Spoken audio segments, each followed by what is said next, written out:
Blessed spring equinox in the Northern Hemisphere. Blessed spring equinox. Let's have a deep breath as we equalize, harmonize, and balance both light and dark, day and night. Today you have equanimity, perfect equality between day and night, exactly the same amount of light as there is darkness. It only happens twice a year. Today is a holy day, a sacred day of alignment, balance, harmony, equanimity on the spring equinox. As we pray and prepare for A Course in Miracles, Lesson 79, we have a prayer for words of power, magical words of power to speak on the spring equinox, honoring this day and honoring each and every spring equinox, fall equinox, summer solstice, and winter solstice as the turning of the seasons and the herald of a change. We honor the sun and the moon, being still. See the two hemispheres of your brain, right and left, perfectly aligned. You're perfectly balanced and harmonized in both hemispheres of the brain.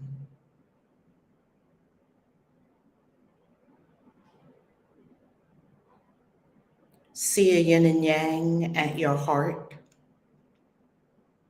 See that this yin and yang are perfectly harmonized, swirling about in ever expanding love. Equanimity, treating all with love, regardless of station or stature or socioeconomic status, treating all with an equanimity that is love, kindness, compassion.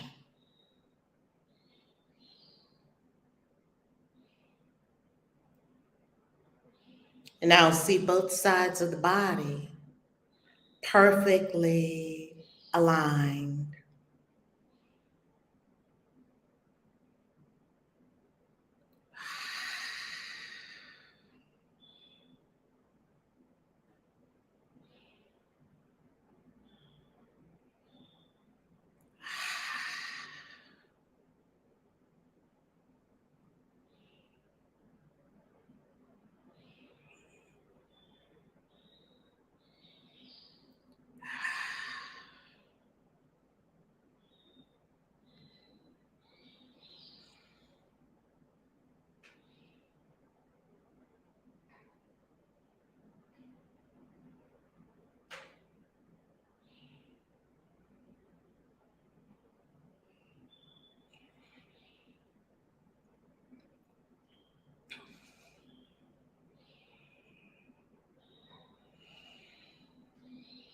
Breathe.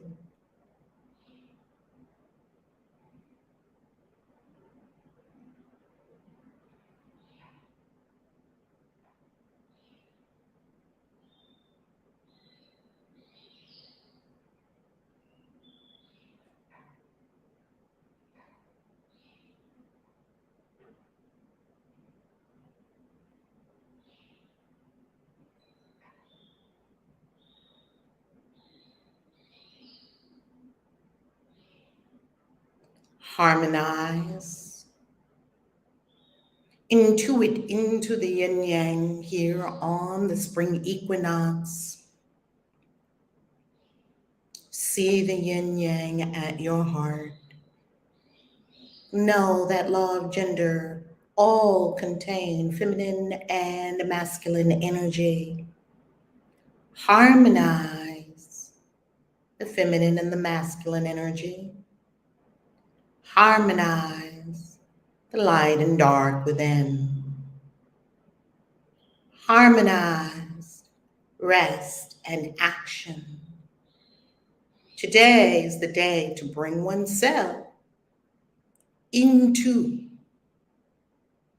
balance, harmony.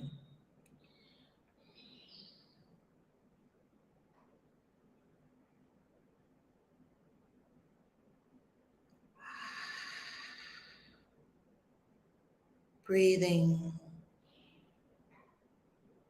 We receive the magical words for the spring equinox.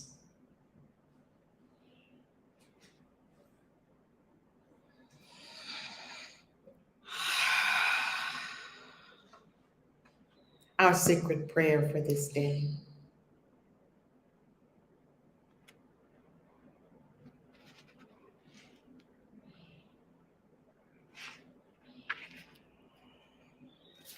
Page 175 in Magical Prayers for the Christian Witch.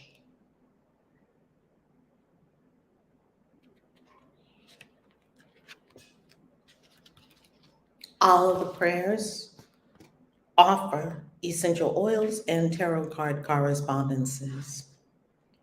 Pray this prayer when you're conducting your spring equinox rituals or when you're inspired to. The essential oils that may support any rituals or any equalizing on the spring equinox. Regenerating and renewing oils as we herald the welcome spring. Bergamot, lemon myrtle, lime, eucalyptus, citronella, orange, or choose your own by inspiration. The tarot card to meditate on is key number 3, the Empress, fecundity, fertility, abundance, nurture, nature, and opulence. Here is the prayer. Source, radiating through me, powering me from within, sustaining me and gathering me into the heart of the universe. Let the tantric dance of spring begin. Just as there is new life in nature, flowers, trees, buds, leaves, there is new life in me. Projects, creative endeavors, pursuits, and passions all spring boldly into living color before my eyes. Just as the darkness equals the light, the inner light shines brilliantly, even as the inner darkness is the crypt of creation. Just as spring bursts forward from the deadness of winter, I burst from the deadness of old habits into inspired action. Making dreams come true is easy for me. I feel invincible. Just as the aroma in the air has changed to a heady scent filled with the warmth of the sun's glow and blossoms of all kinds, I am energized by deep breaths that enhance pranic flow. Just as Mother Nature allows herself to be swathed in pollen, the sperm of nature that will yield fruit and flowers in due time, I am swathed in the sperm of spirit, pure creative energy pulsing through me in an orgasmic dance with the macrocosm. I create. I now speak these words of power on the spring equinox from a consciousness ablaze with the creative embers of source, bringing forth the manifestations I so decree from a will aligned with the one and a heart pulsating with love, wisdom, and power. This tantric dance is the dance of creation. I am enraptured and enthralled with delicious manifestations of blessedness. Amen. And that is our spring equinox prayer from the book Magical Prayer. We could call them Words of Power for the Christian Witch. Let us now give our attention to A Course in Miracles, Lesson 79. Let me recognize the problem so it can be solved. Deep breath. Spring equinox. Feel the freshness. Fresh. Feel the freshness. See the little flower buds. It's spring, fam.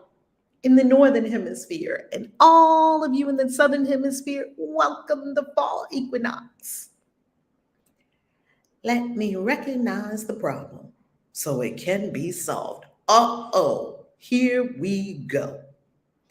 A problem cannot be solved if you do not know what it is. Even if it is really solved already, you will still have the problem because you will not recognize that it has been solved. This is the situation of the world, the problem of separation, which is really the only problem, the only problem is separation. The only problem is separation.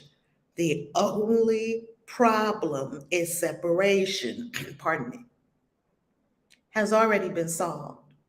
Our problem of separation has already been solved. I hope I'm on screen share. Thank you, Spirit, for reminding me that I was not. Here we go.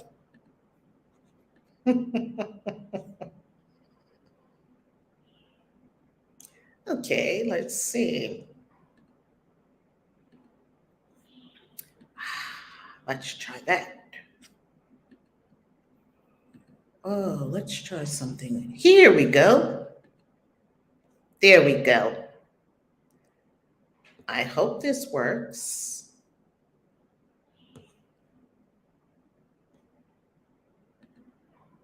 Okay, it's working. Yay. Okay, let me do that again. It worked.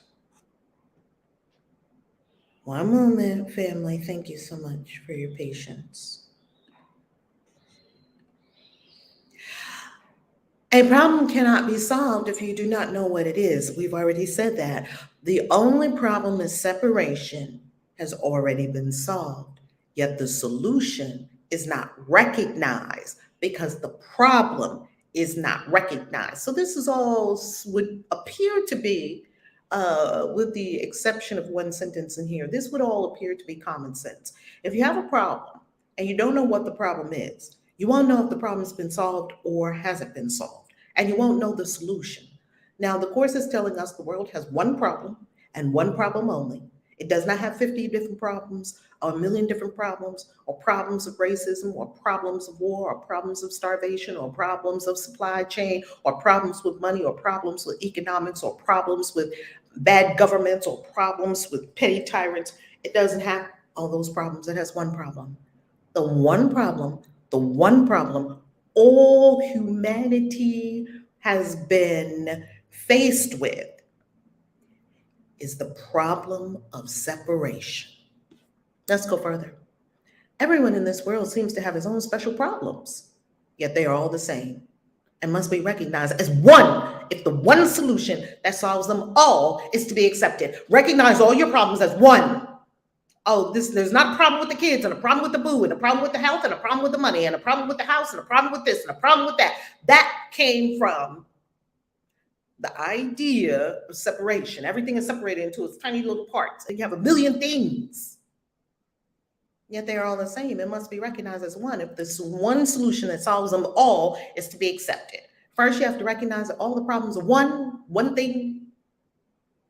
And then you know that there's one thing, one bandage, one cure, one healing potion. Who can see that a problem has been solved if he thinks the problem is something else? We won't be able to see that the problem has already been solved because we think it's 50 million different problems and we think we need 50 million different solutions. Even if he is given the answer, he cannot see its relevance. If you're given the answer, you can't really see. This is the same thing that happens with Bitcoin over and over and over again. People don't know the problems with the current money situation, or I could say more accurately, the problem that exhibits as a corrupt financial world. So they don't understand Bitcoin until they need it. They didn't see the problem until assets began being frozen. And then, oh, Bitcoin is unconfiscatable. Oh, now you get it because now you saw a problem. If you don't see the problem, you won't see the solution. You won't understand the relevance of the solution. Yes, family? That is the position in which you find yourself now. You have the answer, but you are still uncertain about what the problem is. So if someone gave you an answer to a problem that you didn't know you had, you wouldn't see the relevance of what they just gave you. A long series of different problems seems to confront you. And as one is settled, the next one and the next arise. That's where there's always something came from. That's where 2 steps, 1 step forward, 2 steps back came from. We believe, we thought, we experienced, we perceived a never-ending stream of problems rather than a never-ending stream of infinite energy and love. We thought we had a lot of different problems. I remember years ago when I read this lesson, I said, well, that's the end of problems for me. I'm not going to have any more problems. And I haven't had a problem since. There seems to be no end to the problems. There seems to be no end to them. There is no time in which you feel completely free of problems and at peace. When do you ever let your mind be completely free of all your problems and be completely at peace? It doesn't happen. When? And the bigger things you build, building a big company, building a big social media presence, building a big tribe, building a big company, Amazon, or building a big retreat center, building something big and meaningful. It seems like, oh, super duper problems. Now you get big problems, and it's always all different kinds of problems with different people and different things. That's what it seems like. In that situation, if you're a creator, you know, my son and I were creating this NFT project, and every time a challenge came up, there would be temptation to see it as a problem. There's no problems. There's no 50 million different problems. And ask yourself, when am I ever going to be done with all my problems? When is my mind going to be completely at peace? Not thinking about that and thinking about that and worried about that. And what if that happens? And what if that? Oh, I got to take care of that. I got to get my to-do list. I got to do this. I got to go over here. I got to go over there. I got to stop them from arguing. I got to get them there. I got to get them over there. Do you see this is insanity?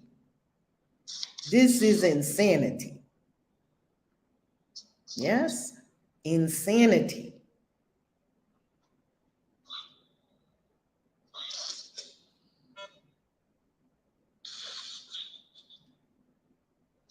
Blessings, Queen Vashti. Hot mic, could you? Thank you so much. Thank you. Thank you. Good morning. Welcome. Good morning. So what we have discovered is that one problem, one solution. Yet we don't recognize the solution because we don't recognize the problem. The Course said very simply, there's one problem, separation. Yet we have thought We have perceived many different problems, a whole string of problems, such that at no time do you feel completely free of problems and at peace. The temptation to regard problems as many is the temptation to keep the problem of separation unsolved. When you see there's many problems, this is the ego's way of saying, I really don't want any of the problems solved, so I'm just going to keep her busy running after 50 million different problems because I don't want it solved. The world seems to present you with a vast number of problems, each requiring a different answer. Well, for my health, I have to do this thing. And for my relationship with my boo, I got to do this thing and go get this kind of relationship coach. And for my money, I have to go do this thing. And for building my destiny on the planet, I have to go do this thing. And then for the house, I got to go get this plumber or whatever. This perception, this is a perception, this is a perception. This is a perception, this is not reality, this is made up in the mind. This perception places you in a position in which your problem solving must be inadequate and failure is inevitable. Why? Because there's 50 million different problems, and a mind starts to quickly realize, well, I can't possibly solve all these problems, but I'm going to do my best. That's where we kind of land. Oh, well, life is full of problems. And as soon as you cut off one head of the giant monster to grow in its place, that's a metaphor for this. Well, how in the world am I ever going to get ahead? Well, probably not. So let me just tread water and be where I am. Do you see that this has many deleterious effects in your mind, in your consciousness, and in your life, seeing all these problems? No one could solve all the problems the world appears to hold. No one. Climate change. The soil is eroding, is going bad. We only got 60 more harvests left on the planet. The water is bad. How do we get water to people over there? These people don't have food. There's a volcano over here. There's an earthquake over here. There's a tsunami over here. There's a war over here. These people are in poverty. These people have running the world and being tyrants. There's a big global quote unquote, happening of some deadly something. So who could solve all those problems? Who could solve all the problems the world appears to hold? Who could solve them all? No one. No one could solve all these problems that we appear to have. It doesn't say all the problems the world has. It says all the problems the world appears to have. They seem to be on so many levels, in such varying forms and with such varied content. Because in this city, you have this much crime, and it's because it's this neighborhood, and it's because maybe there's corruption in the police department, or maybe there's good cops, but the bad leadership, or we got all these problems just in one city, just crime. No, over here in another city, we don't have good water for people. They seem to be on so many levels in such varying forms and with such varied content that they confront you with an impossible situation. You are confronted with an impossible situation. Dismay and depression are inevitable as you regard them. As you regard all these problems, you cannot not be depressed. You just go straight down. Dang. Look at the world. It's all left up. We have all this going on. 2020 and 2021 showed us. Some spring up unexpectedly. You were going along with your day perfectly, and then bam, you get a phone call. Oh, a pipe just burst at your house. Oh my goodness, gotta go get the plumber. Gotta call the city.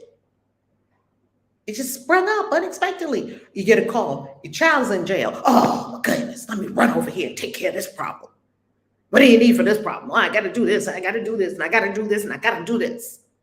Just as you think you've resolved the previous ones, as soon as you like go, phew, here comes another one. Here comes another one. Others remain unsolved under a cloud of denial. I just don't even want to look at these problems because I just can't deal. and rise to haunt you from time to time. They just come up and remind you, hey, I'm here, your really big problem that you don't want to look at. I'm here, right here.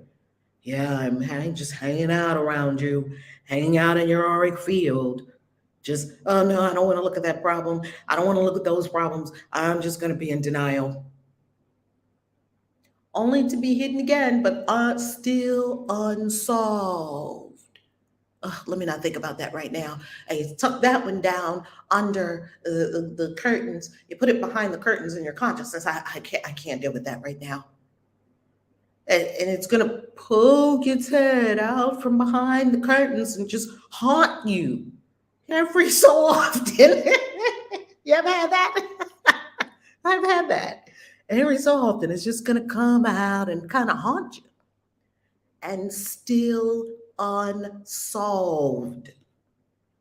All this is complexity. All this complexity is but a desperate attempt not to recognize the problem and therefore not to let it be resolved. Now, why would we be in a desperate attempt to not recognize our problems? Why would we be in a desperate attempt to not let our problems be solved?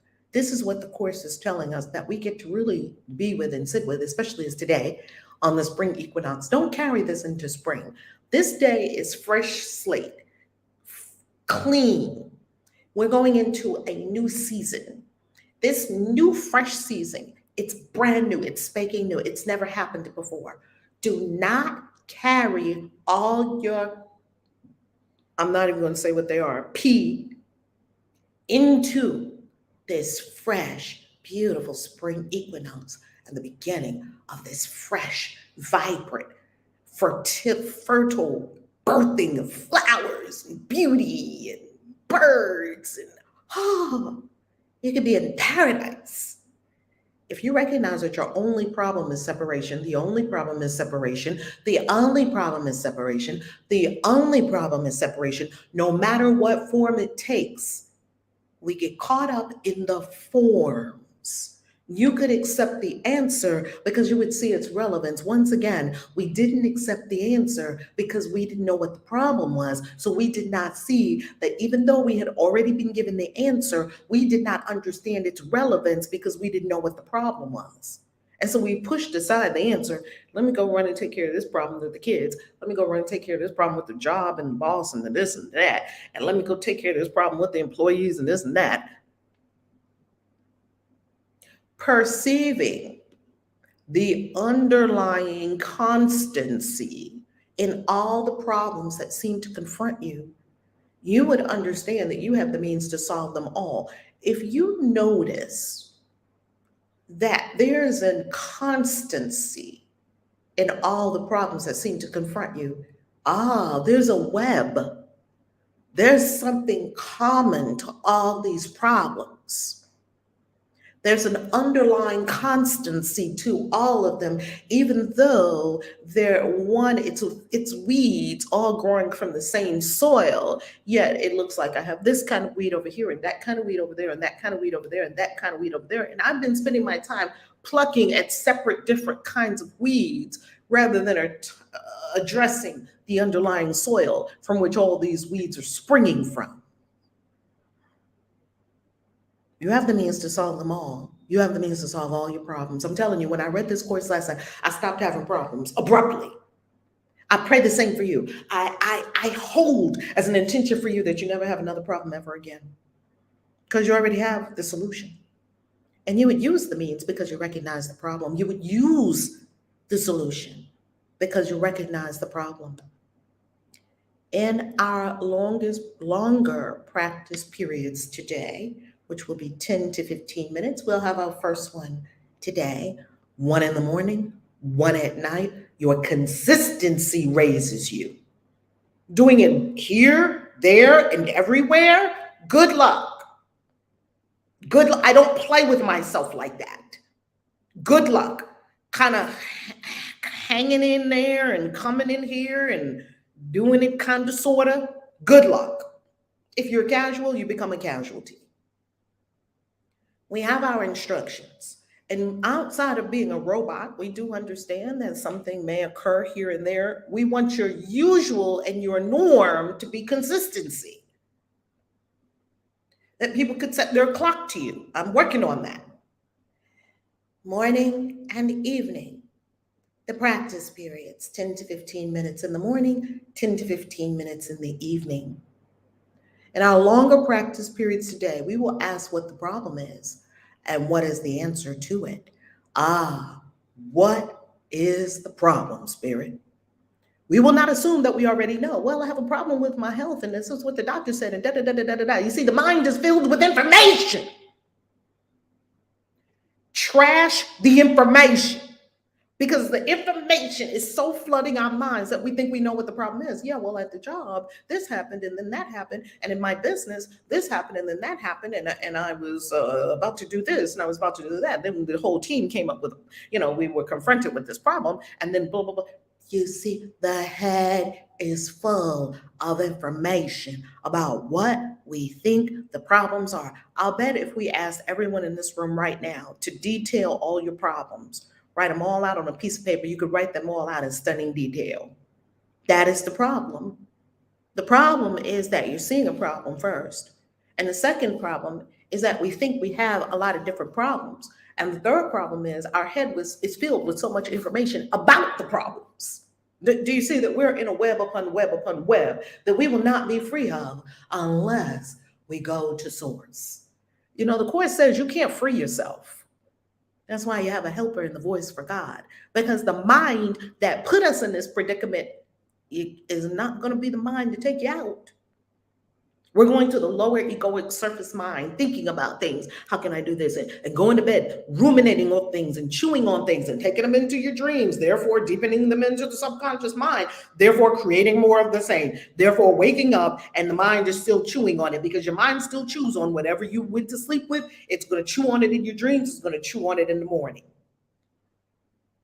We just took it deeper into the subconscious mind by thinking about it before we were going to sleep at night. Stop. We will try to free our minds of all the many different kinds of problems we think we have. Wouldn't that be a beautiful thing? If you could free your mind of all the many different kinds of problems you think you have, what would your life look like if your mind was free of all the kinds of problems you think you have? Oh my God, I'd be soaring. We would try to realize that we have only one problem, which we have failed to recognize. Ooh, I got one problem and I didn't know it. You know how that song is? I got 99 problems, but a bitch ain't one. No, you don't have 99 problems. You see, it's even in our music, in our pop culture, it's everywhere. It's always something. Here we go again. Let me go take care of this. It is normal for people to have put themselves in an impossible situation of multiple unsolvable problems. Yesterday, I was listening to Daryl Anka, the one who channels Bashar. And he was talking about the alien species. And I don't really want to say alien, because a lot of these species are not alien to us. They're already here. And we came from a species that assimilated with another species that was here. So we're sort of a hybrid species, right? That's a divine and something else, something more primate, divine and primate not being a derogatory thing by any means, because primates are highly intelligent, right? Well, he said that in this experience, he speaks with entities from other dimensions. And one of these entities that he speaks with, this group of entities that he speaks with in another dimension, they're extraterrestrial to this space. And they have a different relationship with time and space. So you can't really say, well, where exactly are they? And how do you get to there? Because we're thinking so linearly. Anyway, he said that they had their world kind of looked like our world, like going up in flames. all kinds of problems. The planet's dying, climate change, the oceans are full of trash, the oceans are boiling, people are starving, and there's a big P going around killing people. Oh my God, we can't get money, the governments, human trafficking, crime, murder, war now, natural disasters, just pile it on, pile it on, pile it on, right? He said their world was very similar to that. And then he said that they were evolving as we are, ascending, because there's really no other thing for us to do. You keep the energy. The nature of the universe is to keep expanding and to keep going up leveling. So many people who can't take the up level, they just exit, which exit stage left. You can do that anytime you want.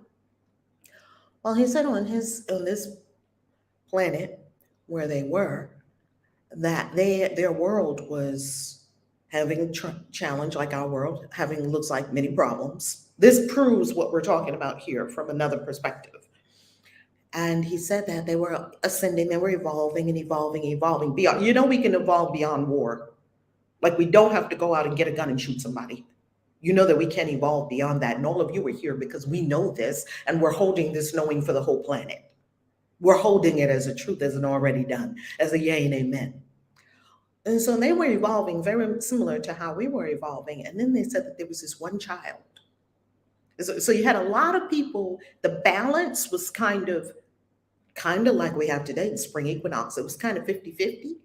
It was kind of there were a lot of people that were ascending and awakening like we have now. Never before has so much spirituality blanketed the whole planet, and never before has so much been revealed about what we were holding in the deep well of the unconscious. It's now out, right? As we enter the age of Aquarius, the light. Well, he said there was this one child that was born, and this one child was so powerful that when this baby was born, instantly it tipped the status quo over to the light, and the whole civilization instantaneously ascended all at once. And they have a name for that child. I don't recall the name. And it's fascinating.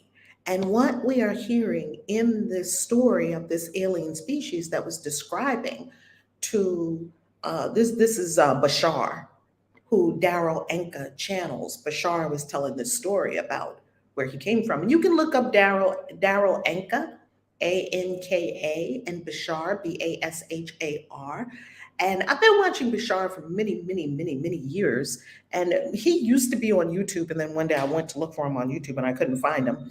And I realized that he had moved to another place because Bashar probably told him in advance. And he moved before all the craziness hit YouTube. So I'm sure Bashar told him in advance. Bashar was telling people in advance that 2020, in 2016, I think Bashar said that 2020 and 2021 was going to be woohoo.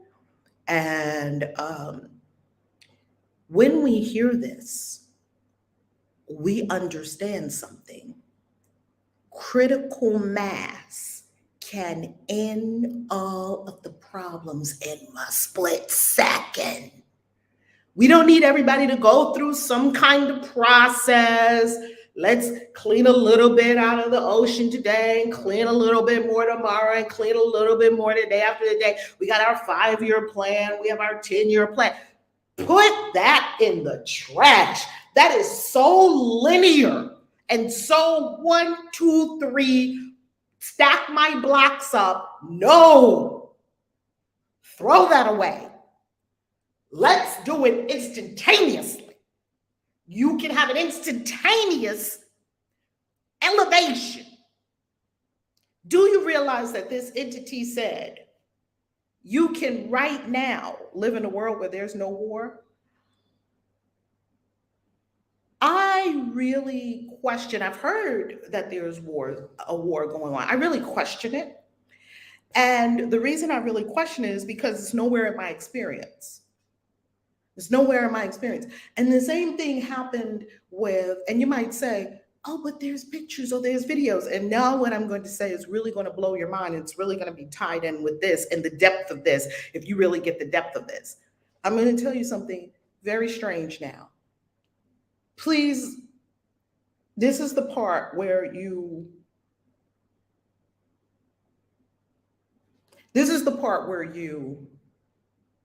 strap on your seatbelt. This is the part where you duct tape your socks on because they're about to blow off. This is the part where you grab your wig and hold it and say, okay, Reverend Valor, I'm ready now because your wig about to blow off. Do you know that all of us that are here right now are not on the same planet? Do you know that we are having different experiences and different timelines and different paradigms, though it looks like we're together? Do you know that some of us right now are living on a planet that there's no war at all? I know. I know. Bizarre. Do you know that? Do you know that you can jump to an alternate reality anytime you want to? And in that alternate reality, there's no war. Do you know you can do that? And there's alternate realities that are even worse than the alternate reality, quote unquote, that we're currently in. You can jump to another paradigm. We talked about this at quantum manifestation, 222 quantum manifestation, that this is a quantum universe. This universe doesn't go by bits and bits and 1, 2, 3, 4, 5, 6, 7, 8, 9. And yesterday wasn't behind you and tomorrow isn't in front of you. That's all made up. It's all going on now at the same time. When I looked at it in the field, and the angels were showing me this, and I use the word angels as sort of higher level beings that maybe know a little bit more, a lot more than my human self.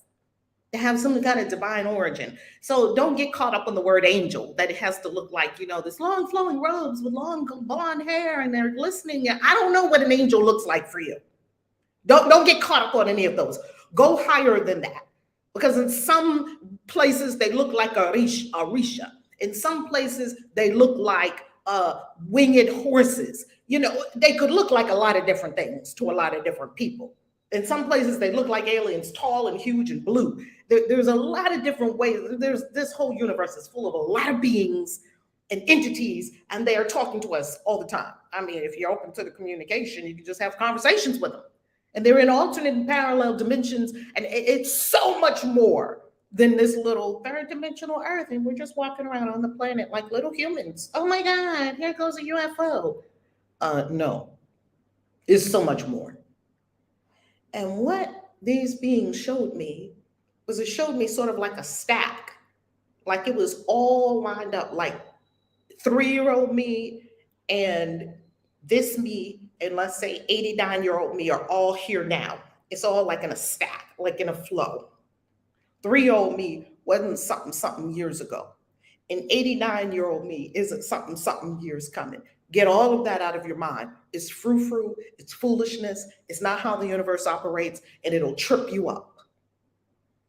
Whew, I got the God bumps on this one. Yes, it's a good conversation. This is a good conversation. Now, here is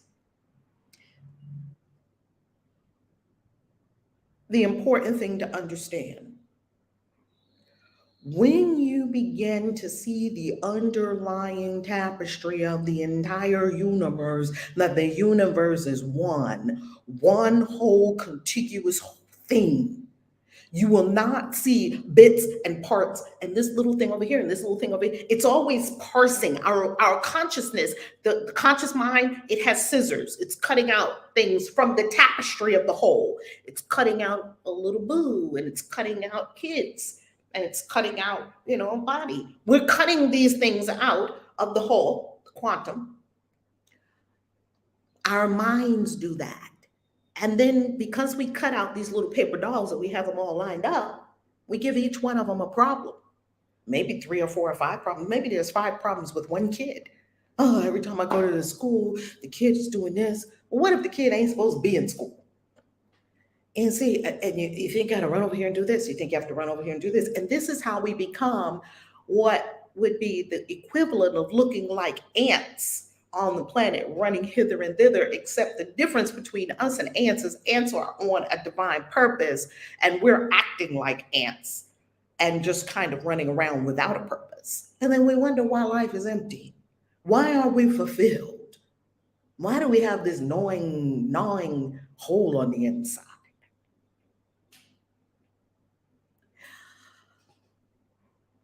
We will ask what it is. We will ask what the problem is and wait for the answer. We will be told. So, in the practice periods today, we're not speaking what we think it is. We are waiting for the answer. We're asking, what is the problem? And we're waiting for the answer. We will be told we approach this with the same certainty that we approach the other lessons and our meditations in the other lessons. If you're not doing the meditations morning and night and throughout the day, the meditations will take you to truth. I have found that prayer was the ladder. It helped me in some points, in some places and spaces, and it's a wonderful tool. It's powerful. I have found that if you pray and you don't meditate, you probably won't find out the secrets of the universe. Meditation, meditation, meditation, meditation, meditation, which we will do again in a few moments.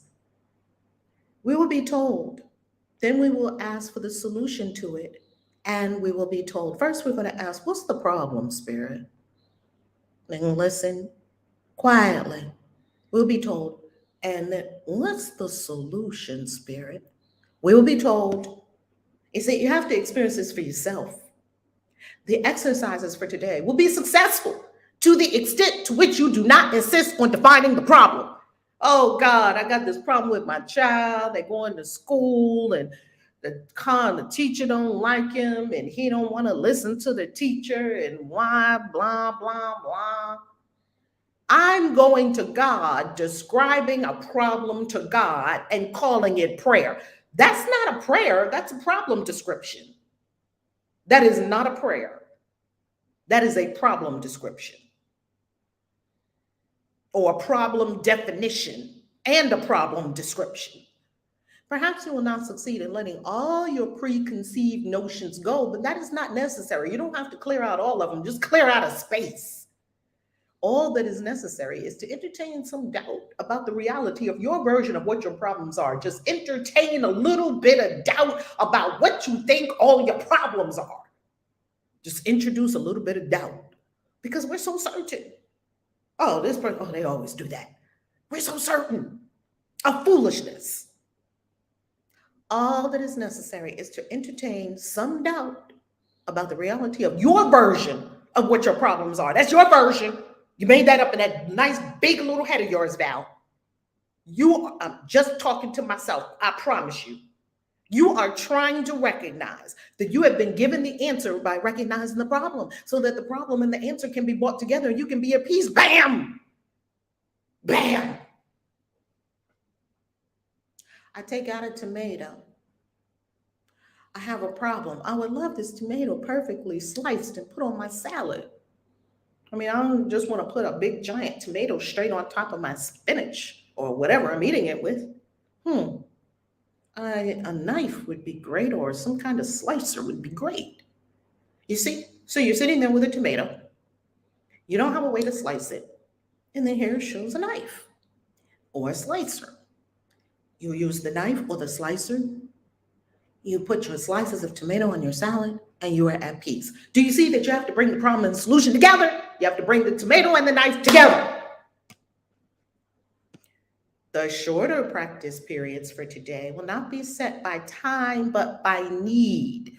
You see, this varies our practice. The course varies our practice according to what's going on. The course is dynamic. It just doesn't tell you to do the same thing over and over and over and over and over. There is consistency to it, and there's also variability. When you need it, you're going to remind yourself, let me recognize the problem so it can be solved. Let me recognize the problem. I don't even know the problem, so it can be solved. And by our choosing not to recognize it means we don't really want it to be solved. And you just want to do 10 more years of navel picking on planet Earth. Just looking down and picking your navel. Seeing what other kind of problem can you have and how long can you spend time? How much time do you think, you already have in your mind how much time you think it's going to take to resolve this problem? And when you think, oh, it's going to take 6 months, it's going to take 6 freaking months for you to be at peace? Hell to the no. Problems? I don't think so. The shorter practice period today will be set by, not by time, but by need. You will see many problems today, each one calling for an answer. Our efforts will be directed toward recognizing that there is only one problem and one answer. In this recognition are all problems resolved. In this recognition, there is peace. When you go to A Course in Miracles, when you go to acim.org, what do you see? When you go to acim.org, what do you see? Go there. You see this, the foundation for inner peace. That if you do this, you'll have peace. You'll have inner peace. You won't be plagued by problems. You won't be disturbed by people, situations, events. You will be a master of yourself because you are a master of your mind. What is our mantra for the year? An untrained mind can accomplish nothing. This is you training your mind. Oh, I thought there were 50 problems in my life. Now I see there's one, and I've already been given the solution. All I got to do is bring my tomato and my knife together and be at peace.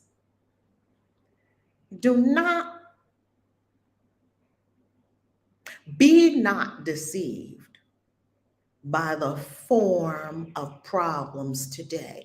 Oh, problems. You got me with your forms.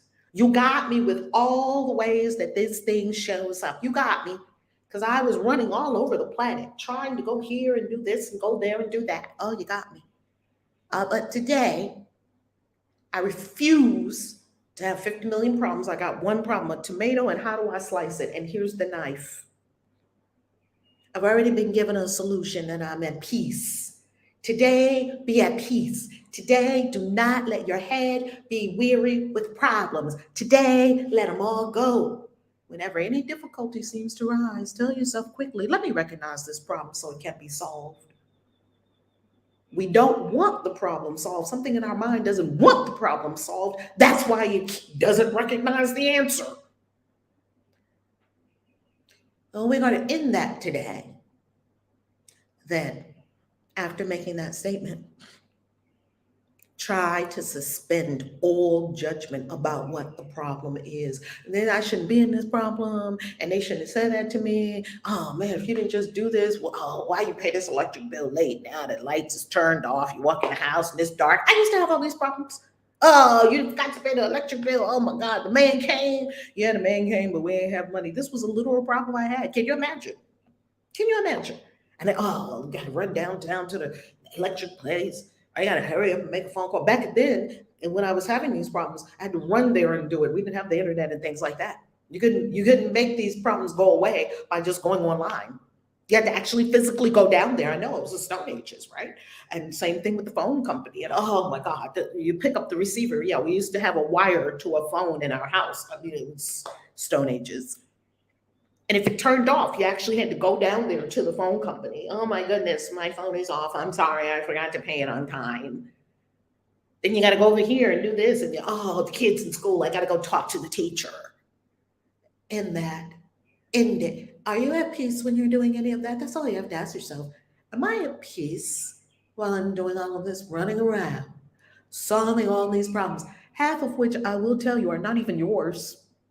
You're in somebody else's lane. In their problems, as if you don't have enough. But you got to help you. Girl, what happened? Here go your girlfriend. What happened? Oh, you got to run over there and help her with her problem. You got to help your boo with his problem or her problem or their problem. You got to go, No, you're not getting me, go. No, you're not getting me. I promise you, when I read this years ago, I stopped having problems. I promise you. It was a pimp slap out of all my problems. I didn't realize what was going on. I didn't know. I was unaware. So you've got to try to suspend all your judgment about what the problem is. And remember, we can only have this course lesson after we've already had the lessons about grievances. You see, this is perfect placement. This is a continuation. It's building blocks. It's step by step, building the blocks. You can still start at one if you desire. One is on YouTube, 2 YouTube channels, Valerie Love TV and Christian Witch's YouTube channel. And it's on Facebook at Reverend Valerie Love Facebook fan page. and it's on Clubhouse in the Christian Witches Club. Start at one again anytime you need to. Just start at one. Say, I need to go back to one and start again. You can do that forever because this lives forever as long as the internet is living. And it's also on Odyssey, so it's on a blockchain. So hopefully it'll last forever. Or as long as we all need it.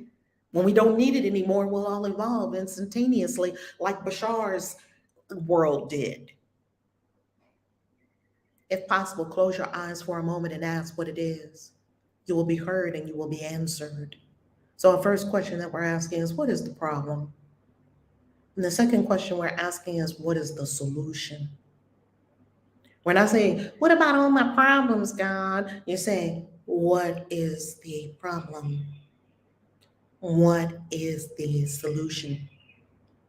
Now, of course, we have more classes coming in this because tomorrow I just want to give you a little heads up that don't task yourself with having to understand this full concept yet, because coming up tomorrow, you're going to have, let me recognize my problems have been solved. And 79 and 80 work together like twin flames. So they're going to help you.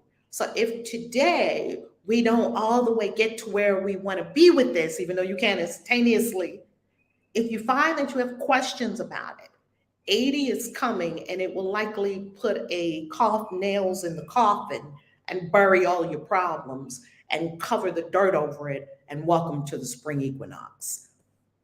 10 minutes.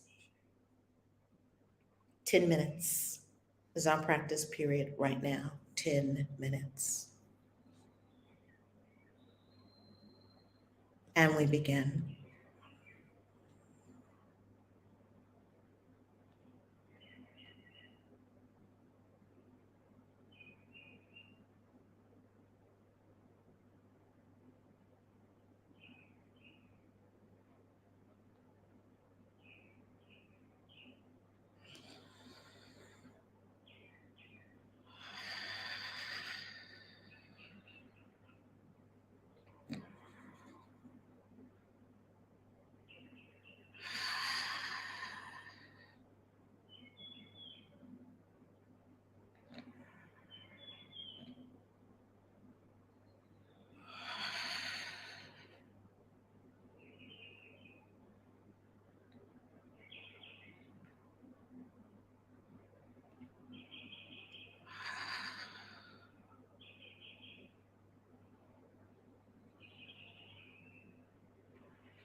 Our chimes have rung,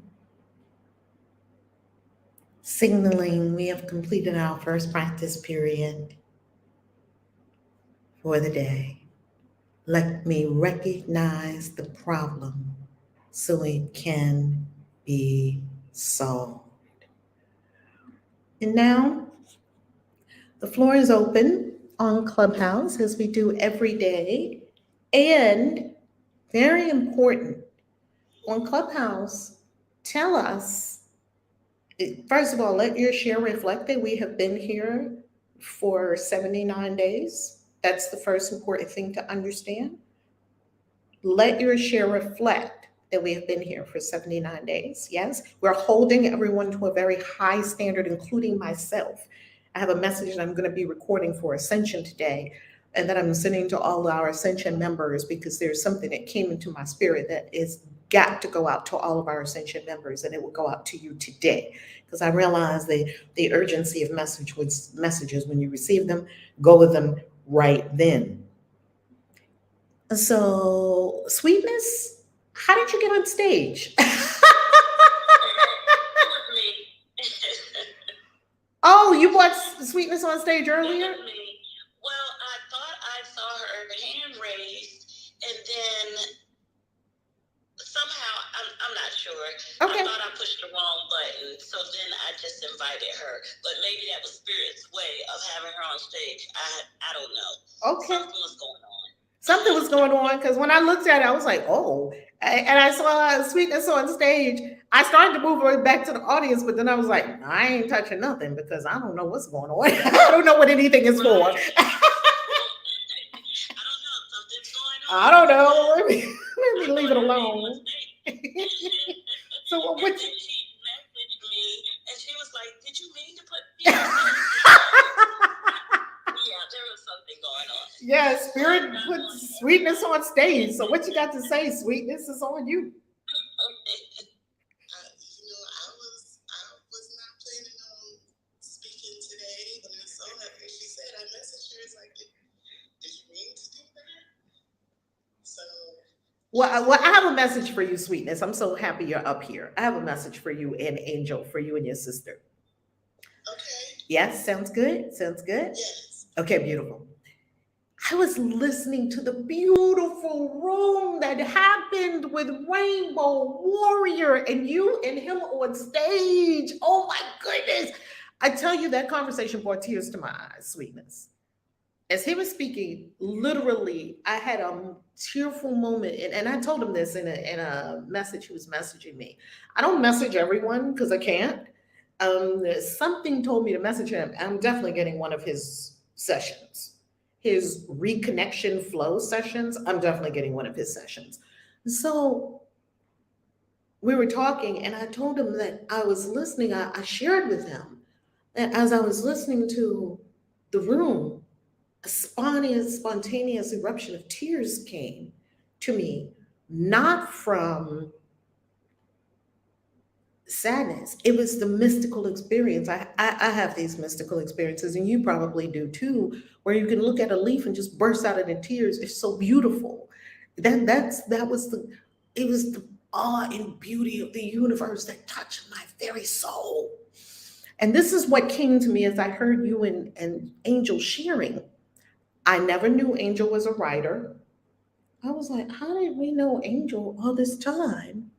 Did she say she was a writer before in this room? She is. She's a writer. Did she ever tell us that? Do you remember, Sweetness? I don't know, Angel, if you're in the room, hop up on stage. Sweetness, do you remember? So, because didn't she finish her first journal? She did? I think she has her hand raised. Come on, Angel. Talk to us. Are you? Yes, I am a writer. I did finish my first journal. I used to be like on the church chronicles when I was younger and writing clubs in school, and then I stopped.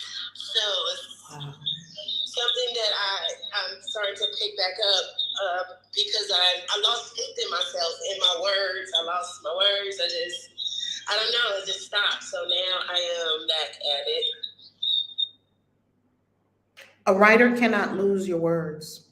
It can't happen. Well, let me not say lose my words. I think it leans more towards confidence because I write.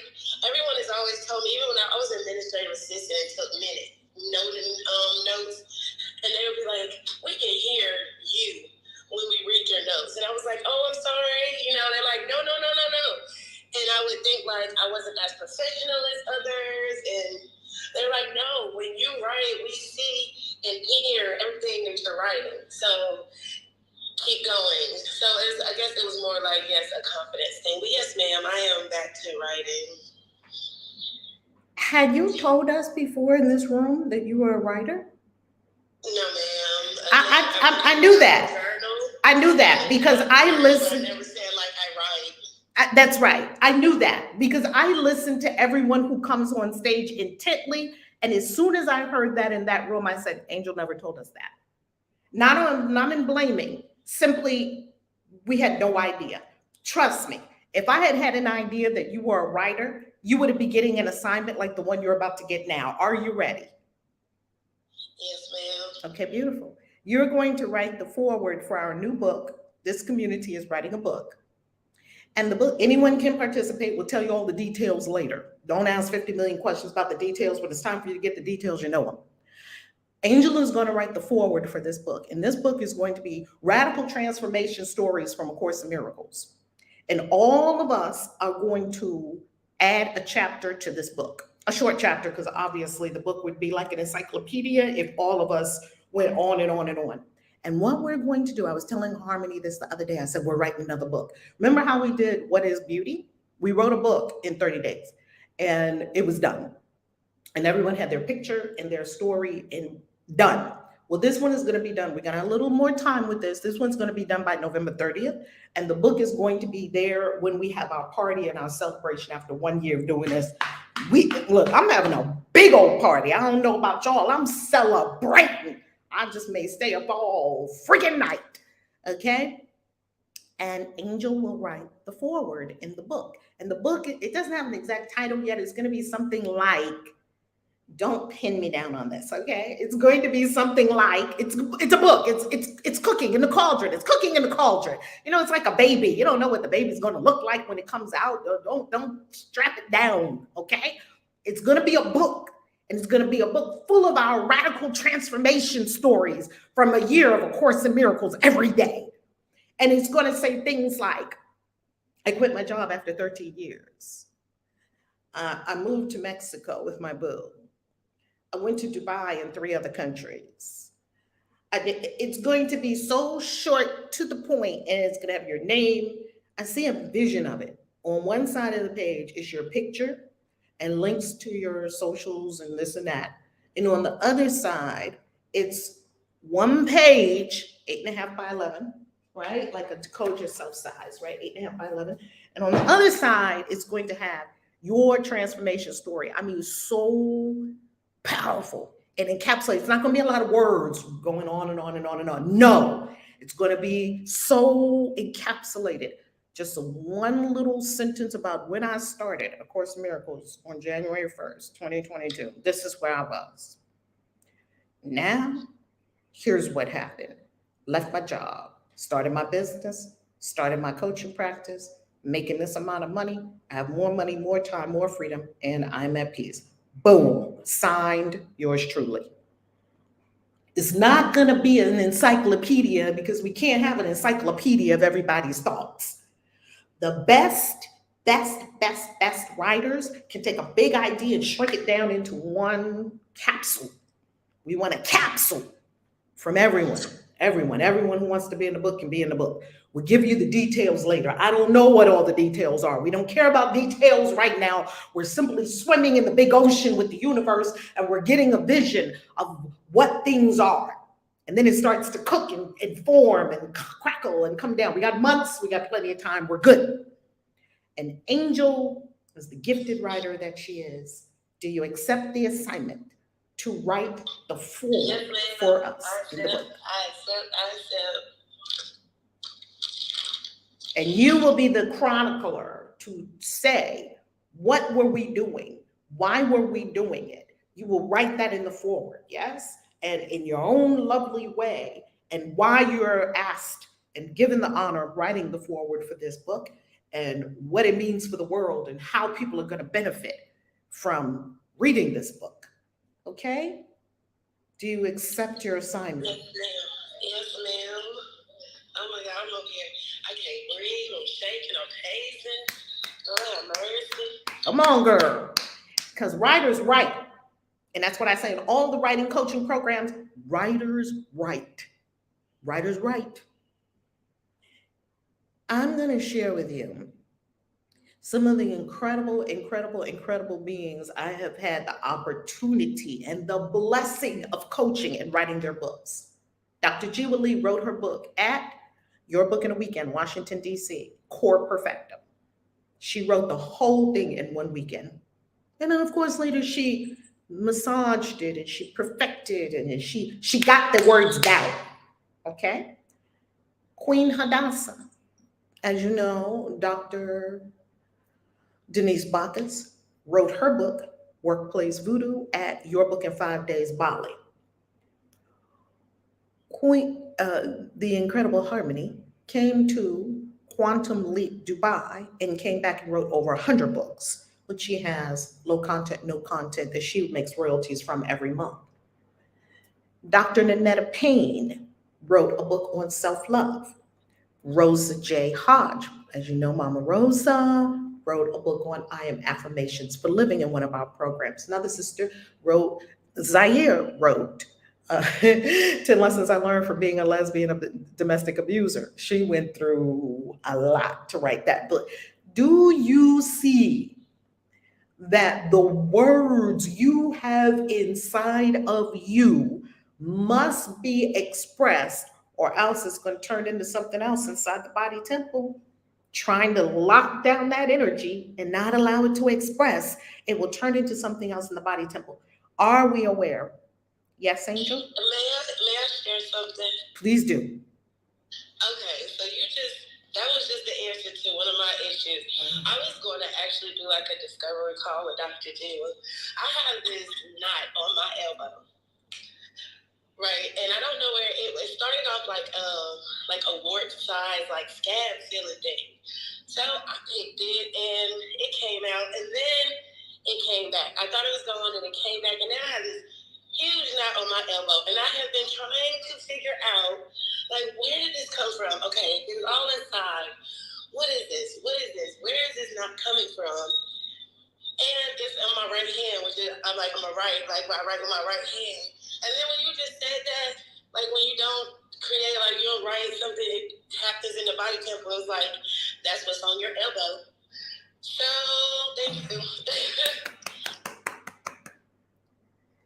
This happened with my system, my energetic system. I did not write, and I got fibroids.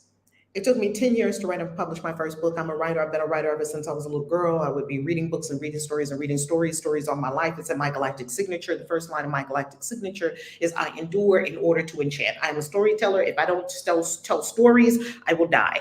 It says it in my Galactic Signature. In my Galactic Signature, line 1, dig into your Galactic Signature.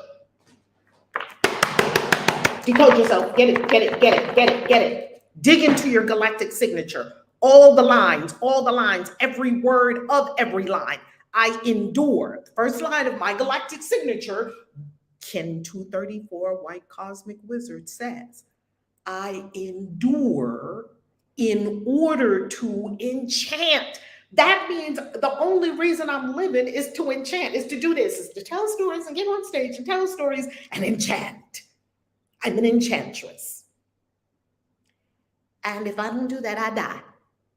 That it would be a long, slow, painful death, but I ain't going out like that. Not doing it. So I created for myself fibroids.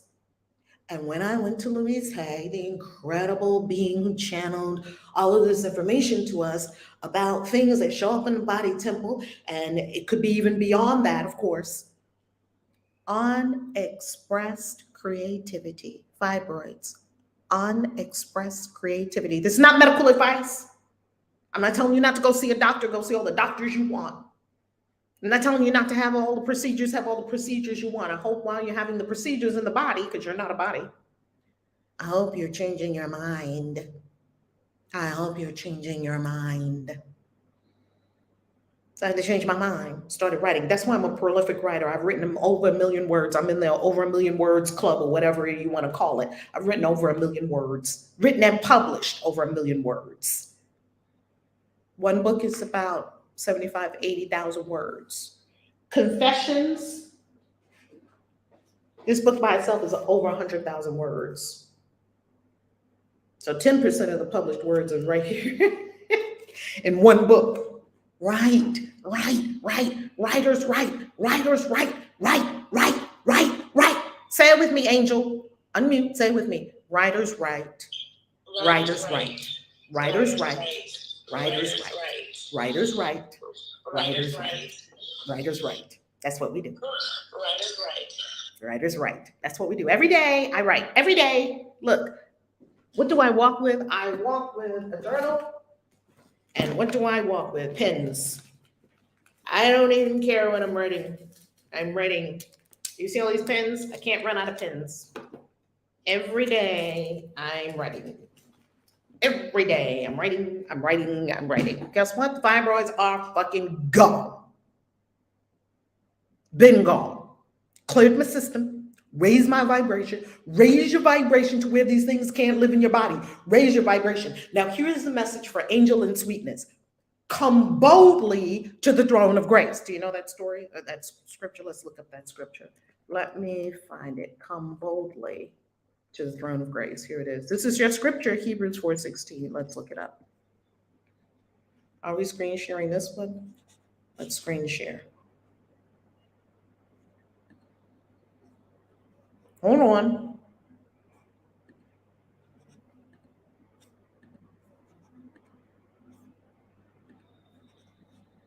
Hebrews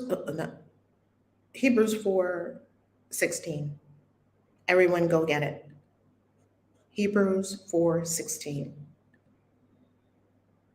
There we go. Here we go. Hebrews 4:16. Let us therefore come boldly to the throne of grace that we may obtain mercy and find grace to help in time of need. Let's look at the Amplified Bible. Y'all know, if you don't know me and you're new here, welcome. I freaking love the Bible. It has everything in it. Everything you need is in the Bible. This witch reads the Bible. Let us then fearlessly and confidently and boldly draw near to the throne of grace, the throne of God's unmerited favor to us sinners. What does sin mean? Self-inflicted nonsense. The original word means fall. It means mistake. It means missing the mark, like you draw an arrow and you don't hit the bullseye. That's what the original word, it's been bastardized, we know. Get sinner out. Someone who missed the mark. Now, we may receive mercy for our failures. That means when we fall down, there's mercy. Get up. There's helping hands to help you up. And find grace. Grace is that thing that makes your way smooth and easy. Grace is that thing that blocks karma that you know you should have got. Yet the grace is like, we're going to smooth this out for you. It's a karma blocking mechanism. Not because you're not going to, you have to have law of cause and effect. Yet not all karma has to come back in the same raft that you sent it out. You can mitigate it. You can soften it. You can shift it. You can change it. You can block it all together. If you change and find grace to help in good time for every need. In good time for every need. I don't know what you need right now. I know that both of you, sweetness and angel, partner together and go to the throne of grace and you'll get what you need. That means appropriate help and well-timed help coming just when we need it. Appropriate help and well-timed help. See, you have to read different versions of the Bible because the King James don't give you everything. The King James is not a great translation of the Bible. It's not a great translation of the Bible.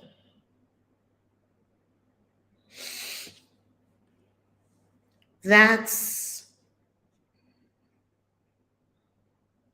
That's your word. Confidently come boldly to the throne of grace. Yes. When I heard you two sharing, I was listening, I was going deeper and deeper into the conversation. It was a beautiful conversation. Y'all need to come boldly with it. Don't ask questions. Don't be afraid. Step into your power. The two of you are harnessing vast power, yet you're tentative with it, reticent with it, hesitating with it. Bring it. Bring it. Is the message clear? What's coming through? Yes, ma'am. Yes. Does it resonate? Do y'all know what this entity is talking about? I don't know what all this is about. I'm giving you a message that came to me. Do you understand the message? Yes. Yes. Okay, very good. Who's next? Hello, this is Chandra. Chandra, talk to us. How you loving? I love Happy New Year. Happy New Year. Spring equinox. Yes. Yeah, this is how my family celebrate New Year, so we wait to the full cycle. So Happy New Year. Beautiful. It's just a quick share. So my husband every now and again listens to in on us every now and again. So he said yesterday, he said, I feel like every time I hear, he said, what is her name, Valerie? I said, yeah. He said, every time I hear her voice, I feel like I know her. He said, I can't explain it. So I told him, I said, you're on her galactic chart as her guide. He's a white mirror. Wow. And I said, maybe it's a soul thing that's going on to where you feel like you know her. And I found that really interesting that he was saying, I don't know what it is, but I don't know, it's in my spirit. He said, it's a connection. I can't explain it. So I told him, I said, do I have to cut Valerie like I had to cut Mama Helen? Please don't. Look, let me tell you, because he used to always send Mama Ia snacks, and Mama Helen and another lady saw him at the graduation, and Mama Helen told me when she was younger, she would have gave me a run for my money. So I was like, you know how wild Mama Helen is. Mama Helen is so hilarious. I said, nah, not an individual woman I got to cut. What is going on? But it's just funny that he's on your chart as a white mirror and as your guide. I said, that's interesting. And I'm on the chart as the antipode. I said, that's so interesting. That is fascinating. Are y'all going to the graduation this year? I think there's a graduation this year, isn't there? I'm not quite sure. Usually, I usually get the information about the graduations, but I haven't got anything this year. Okay. But so if we got anything, we probably would go if we can. But I want to say this whole let me recognize the problem so it can be solved. To me, that's my drop.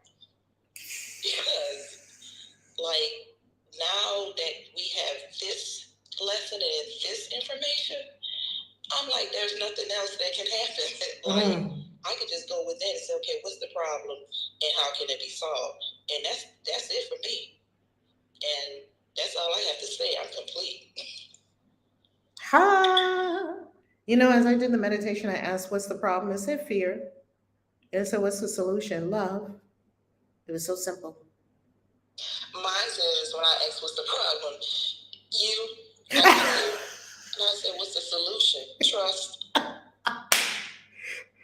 That's all I got. Bam. You can't make that up. Bam. I'm complete. Hallelujah. All right, Chandra. Well, tell your husband we are kindred spirits and tell him thank you for that. Thank you for that. Thank you for honoring that and knowing it. Thank you. I look forward to meeting him. Yeah. He'll be there on the 30th of July. He said he's gonna go. Yay! Everyone else, you all will find out about July 30th when you go to ValerieLove.com. It is a free event for Ascension. For everyone else, Ascension, of course, if you're an Ascension and you have a boo and you have a partner, of course, your partner comes too. Everybody else got to register and you got to pay in Bitcoin because it's a Bitcoin event. So you can't come, don't bring no fiat up in this camp. None. You come, July 30th, Washington, D.C. The gang will be coming to Washington, D.C. July 30th.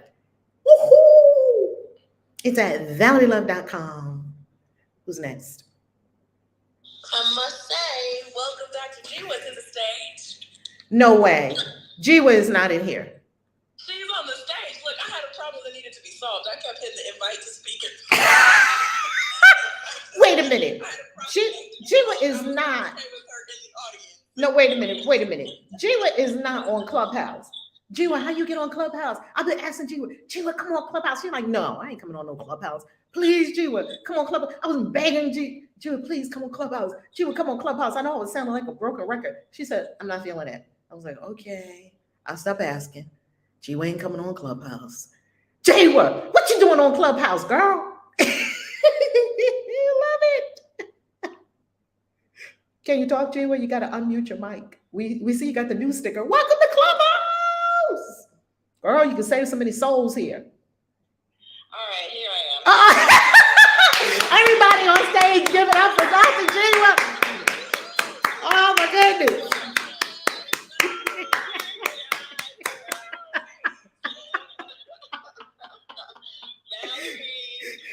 Valerie and Queen Hadassah and sometimes Harvey, you need to be on Clubhouse. Please get out of my business. Please get away from me.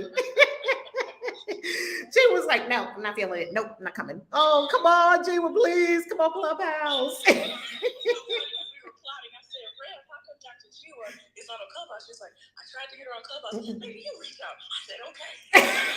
Yeah, we was plotting. Maybe how can we get her over here? I finally downloaded it and I said, okay, let me see what this Clubhouse thing is about. So I'm here. I'm here and I'm open to a new experience. So here we go. Oh my God. How amazing. The problem solution thing is an interesting one. Is that because we live in a world of duality, there is no problem that does not come with a solution. They are paired. Problem and solution are paired. So problem doesn't show up by itself. It actually is paired with the solution on its occurrence. And the only delay in finding the solution is the time in which you choose to find it.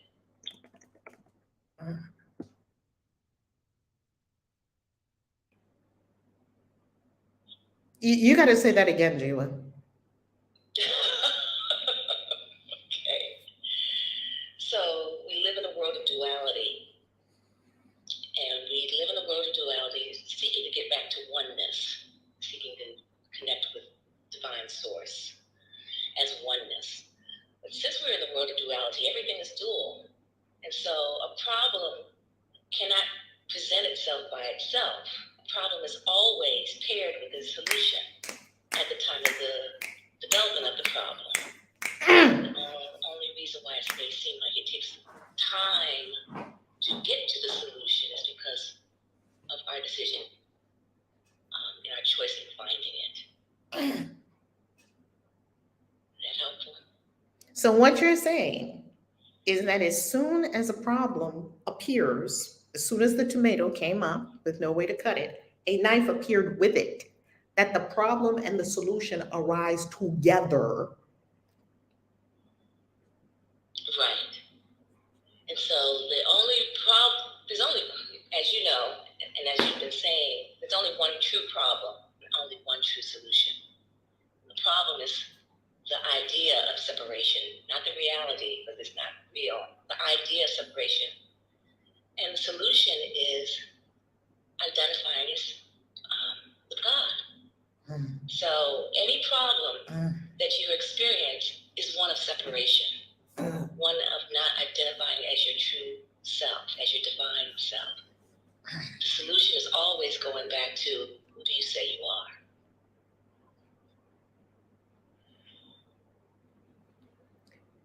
You know what I started asking myself years ago after I had this epiphany with this lesson?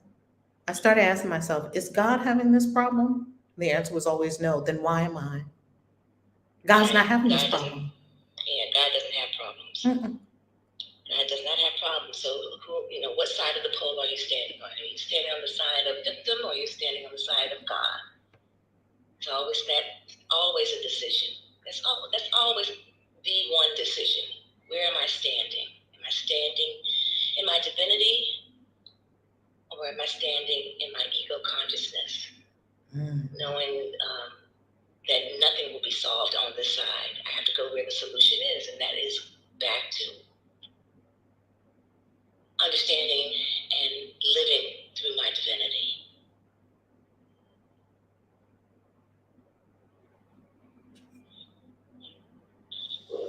Basically being God. That's it. Yes, Being God. basically being God. Basically being God. So then also that the word sin had come up in the conversation, and the Latin for sin means without. So basically, when you say that you're with sin, it means that you're without your true identification. You're basically separated. You're without the light. You're without, whatever. And it's all perception, because it's not true. It's always a perception sin in that regard. So that's the origin of that, thinking that you're without anything, just like you have to do everything on your own in order to have what you want. And that is not true.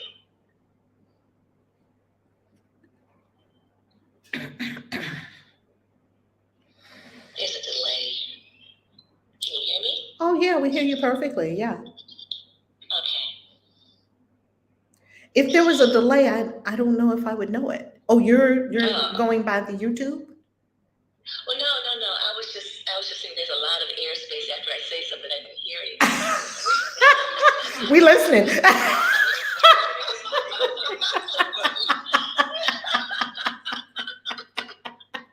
That is the sound of, well, damn.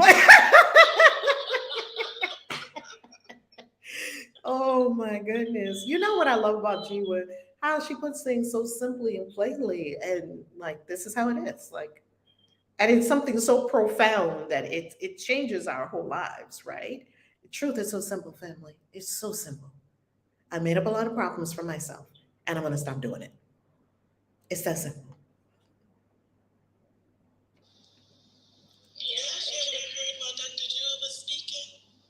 Yes, do share. So my name is Patricia, and I am sweetness. And what I heard was, what is the problem, Patricia? What is the solution, sweetness? Oh, that's yummy. What is Patricia in your perception? What is Patricia? My body. Okay. And what is sweetness? My higher self, the God in me. Mm-hmm.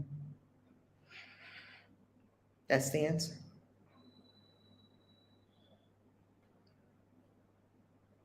Who's next? We want to share. And when you share, welcome Dr. Jewett to Clubhouse.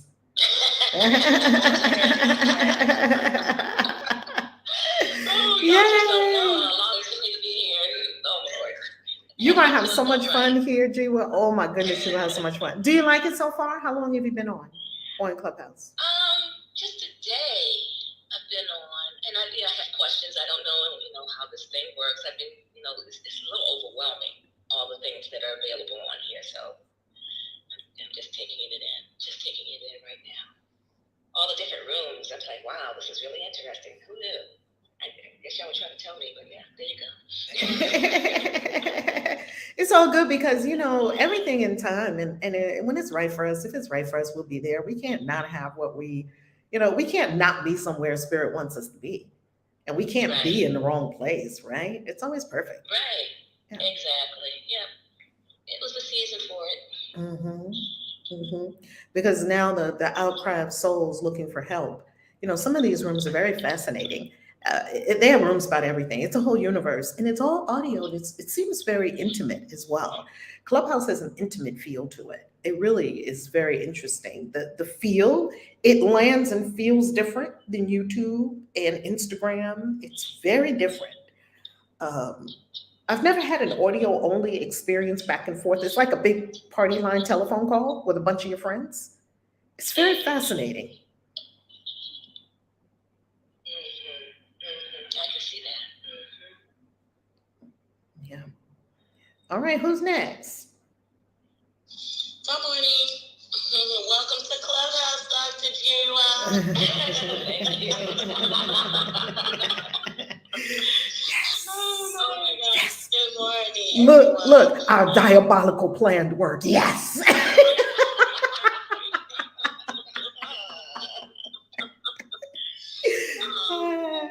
a great lesson because it's really giving you the solution to any problem, really.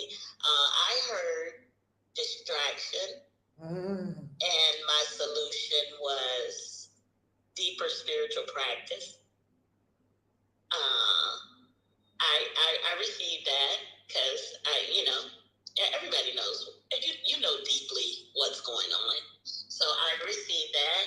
And since we've been doing this for 79 days, this is lesson 79, I do have a deeper peace. I do find that I'm at peace most times. And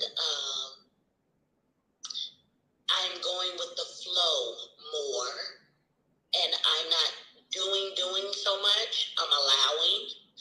And I find myself having to push myself to just go out because I just want to be in a state of peace, which I can be in a state of peace no matter where I go. That's the goal, is no matter where you are, what situation you're in, you should be able to find peace. Because you're going to walk with the peace, that grace you spoke of, walking in grace. So this is, I'm just so, I've been saying this from the very beginning of the year. I'm just so happy. And I love that because God's will for us is perfect peace. And that's also, I'm not sure what lesson it is, but that's here in A Course in Miracles. So I'm just having these experiences since the beginning of the year that I know are allowing me to stay on my divine path more instead of being, shaky or, off in the bushes, and then I got to get back on track again. So I find my path is lining up, it's straightening up to it, you know what I mean?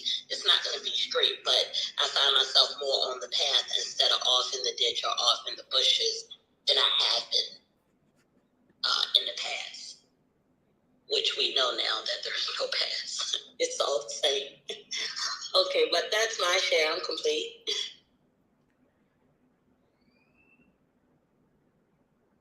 Someone was asking on YouTube, who is that speaking? And that is Queen Vashti, also known as Divine Lady Nethersag. Who's next? Rainbow Warrior is next. Rainbow Warrior is here. No way. My life has just blossomed over and opened into a whole radiant flower. I was just speaking about you, and here you are. If you pull to refresh, it's like tic-tac-toe. It's you, then Dr. Jiwa, then Rainbow Warrior. That's a trifecta. OMG. Rainbow Warrior. How you loving? Namaste, friend. Love and the purity of your flow today. How are you doing? Blessed and beautiful now that your presence has graced us. I'm hearing you talk about solutions and problems. You're missing the key, the piece in between, opportunity, you see. When we allow the flow so simply to flow, the conscious awareness, then we start to see from a place of peace within your seat. And everything becomes magical to a degree because it's forever available in the golden moments, obviously.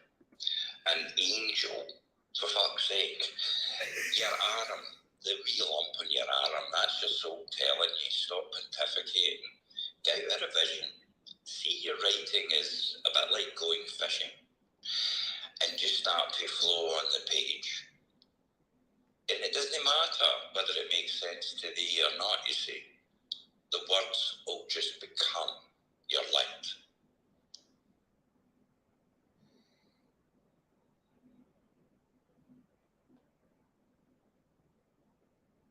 Angel, how do you, is there anything you'd like to share in receiving this message? I'm receiving this message too for writing. I'm sorry, I missed it. I was handling with the baby real quick. Can you repeat what you said, please, Rainbow Warrior? I'm slightly distracted with the baby. I'll try. I was in a flow, so I don't really know. Get out of revision. The thing that's happening with your elbow is your soul telling you, get into your flow. Allow your soul to unfold within you. And not the thinking mind that gets in the way all the time. That creates the pontificating, basically. Allow the soul to teach you. That's what everybody has within them, you see. That's the divinity, obviously. And only the soul will give you that internal glow. And then you grow beautifully, as is meant to be. Just staying away from the pontificating, for fuck's sake. But the sore elbow that you mentioned earlier, that's what brought me on the stage today. That's your soul's way to tell you, to put it in another way. People that get something caught in the throat, or they have a bad cough constantly, that's the soul telling them basically that there's things that they're not saying to somebody, and that'll persist so long as they resist. But as soon as you unfold the soul, your conscious awareness, and allow it to flow, it won't just be you that will grow.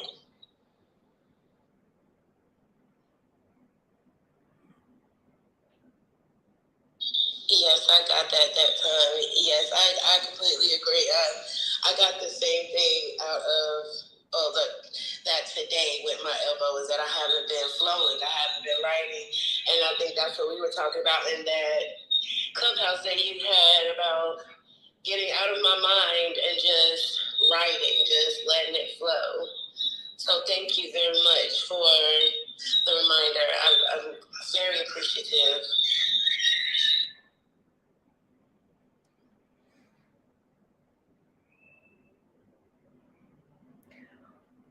Everyone in the room, be sure to follow Rainbow and also join his club. Could you tell us what your club is about? And I'm also going to have a reconnection session with you. I'm looking forward to doing that. Could you tell us about reconnection sessions in your club? Aye, well, reconnection flow is a one fits all, basically. I take souls through the reconnection flow. I work in psychology and counselling and things over my way, have done for 24 years now. And it occurred to me one day, through intuition flowing through me, that with the best will in the world, we can all rush in and put out the latest fire that's just been ignited in somebody's soul, you see. And then I thought, well, why don't we take the self-sabotaging mechanism away in the first place? So it's one session, basically. It takes between 2 and 5 hours. I use psychology and art therapy and the simplicity of conversation. And I get the individual to wherever the disconnection had occurred. This seems to be, I've done over 70 up till today, and it's always before the age of 7. A trauma or whatever, but that makes us go from being multi-dimensional to be more kind of 3D, stuck in the mind all the time, protecting ourselves from the outside, literally. And when we get people reconnected, they can then start to see who they're here to be and no longer self-sabotage themselves every day. But it's a very unique process, let's put it that way. It's kind of going faster than me to a degree. I'm in the process of getting a website built and things, but I'm crap on apps, basically. But The premise of it is clear that everybody has a disconnection before the age of 7. And as I said, this is just a simple trauma. And it's very easy for me to release such barriers within souls. And that's what they're telling me. And then they get into flow. The flow state that's mentioned here, there, and everywhere these days, finally, is a real thing. I literally allow the synchronicities to carry me through the day, basically, and everything that comes from me, soulfully, is, I believe, the intuition within me, and also coming to the 1, 2, 3 of the cosmic tree, obviously. In terms of the club, it's something I set up. I don't really get much time to open it up, but when I do, it's just to help people get into the right view, stop getting in their own way, if you see what I'm saying, and allowing them to get into the particular flow. And anyone can achieve this in any way. I always say to souls, just, give it a day. Give it a day, being outside your thinking mind. Treat everything as though it's the first time. And you'll get more synchronicities coming into you faster than a hummingbird's heartbeat, multidimensionally. Because this is the way that we're all being taken now that we're in this wonderful global awakening. What do you find is the most common outcomes that people have after they have a reconnection flow experience? Because it was very intriguing to me, and it definitely had resonance. It was a big yes in my soul. So when things are a big yes in my soul, I just go in that direction and don't really ask questions. What have you seen as a mental health professional and also as a person who had an awakening and is flowing with the soul? What do you see on the other side of the reconnection flow? Magic and mystery, obviously. I took a soul through the reconnection flow last year, and when she came by me, she had lost her husband, who she loved dearly. It's the only guy she had ever been with throughout her time in this reality. And they were teenage sweethearts right through until then, I think it was a stroke that took him back to the 1, 2, 3, basically. And she was kind of in pieces to a degree, and within 2 months, I think it was about 2 months now, she got reconnected beautifully, and then she wrote her book.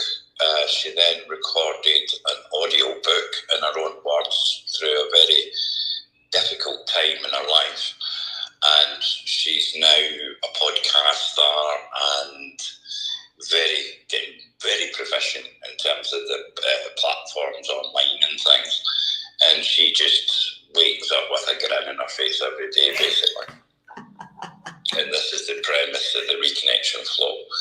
It's, I had one soul I took through the reconnection flow, and she had given a wonderful testimony. She's out actually, New York, I believe, and she's quite successful in her own way. And for the last 25 years, she's gone through multiple counselling and psychology lessons. And one session with me got her reconnected beautifully, and 4 or 5 weeks after it, she contacted me and she says, "I can't believe it, Rainbow. I'm still waking up with a grin on my face every day." And after the reconnection, I was bipolar and believed that I was never going to be able to see the light of the day. And now she can see it easily, same as me. Wow. Delicious. Simply delicious. You said something very, very intriguing also, because my Scottish lineage just draws me to things Scottish. It's very, what's the word I'm looking for? The first word that came to me was intimate. There's an intimate connection with Scots, Druidry, the Fae.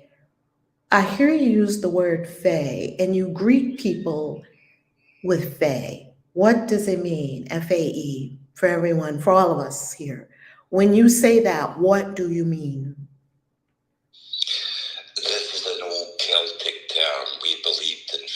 energy, quite rightly, obviously. And before Caesar got his way and had all the Druids killed one day on St. Patrick's Day, up until then, the Fae was very much understood throughout the globe, the one pagan tribe, you see. And Fae literally is the name that Walt Disney stole away and called fairy, and the name that Western religion stole and called angel is the electrical magnetic energy or an impulse that's us, and it keeps us neat inside. It's the default setting, if you like, and we are awakening in this now golden time. So it's basically fairy, but not in the Walt Disney sense, not at all. And as I keep saying, with electrical magnetic energy, that is our conscious awareness state. And when we get ourselves into that place of peace with it, then we're finally able to see the beauty from the duality that we've lived in this reality beginning to awaken within us. And we only see what we already possess within, obviously. Lovely. Yes, family, the Fae is not Tinkerbell, Walt Disney World. These little tiny beings, you know, these little tiny, super tiny. It's very interesting. Who else on stage would like to ask Rainbow Warrior any questions, or who else would like to share that we haven't gotten to yet? I think Latoy and Dia. Good morning. Excuse me. Good morning. Good morning. I have to say I love this experience today. I went into my mind space, into my heart, and there were two of me. One was asking, what is the problem? The other one was asking, what is the answer? And all could just keep going back and forth. What is the answer? What is the problem? And the person, or the me that's asking, what is the answer, finally cried and screamed, what is the answer? And the me that said, what is the problem, was calm and soothing. And finally, the me that asked, what is the problem, said fear. And the me that was calm said, what is the answer? And it kept going back and forth, what's the problem, what's the answer? And then finally, the answer was oneness. Joining and being one. Stop being separate. Stop letting the fear take over. It's taking the time to meditate and dissolve the barrier that somehow I have up between me and Source, and just becoming one. So thank you for this lesson. Delicious. You know, Latoya, a question came to me as you were speaking. As a doctor of Oriental medicine, in your training, do they speak of this? How do they put this? Do they speak of holding this oneness, or being in the oneness, being in the flow, being in the all? Do they speak of this? It's more of, if you're treating somebody, it's never the body, it's never the symptoms, it's the whole being, body, mind, and soul. So it's us connecting back the body, the mind, and the soul, because you have the meridians and the flow of the chi, and that's the energy within the body that's coming from Source, that's containing you, that's containing the organs in your body. And it's your job as an acupuncturist to use those needles to reconnect those meridians that somehow disconnected. So it's a reconnection to begin to heal the body. Thank you for that. It was in our allopathic medicine, which is only, I don't know, 200-300 years old, something like that. Jaywood can tell us. And allopathic medicine is the youngest medicine on the planet. It's the medicine that seems to have gripped the planet, and we forgot our ancient ways, our old medicines that are in the earth and in the sky and in the cosmos. There's stellar medicine, star energy, celestial medicine coming from the all of beyond terrestrial. There are many medicines. Sun medicine, go lay in the sun. Moon medicine. Sometimes I sleep under the full moon. Outside. There are many medicines. This notion that you have to go and you have to have a person with a white coat write something on a piece of paper, and you have to go to another chemist and then let them put some chemicals in you. They're measured poisons. And we open to more. Dia, how you loving?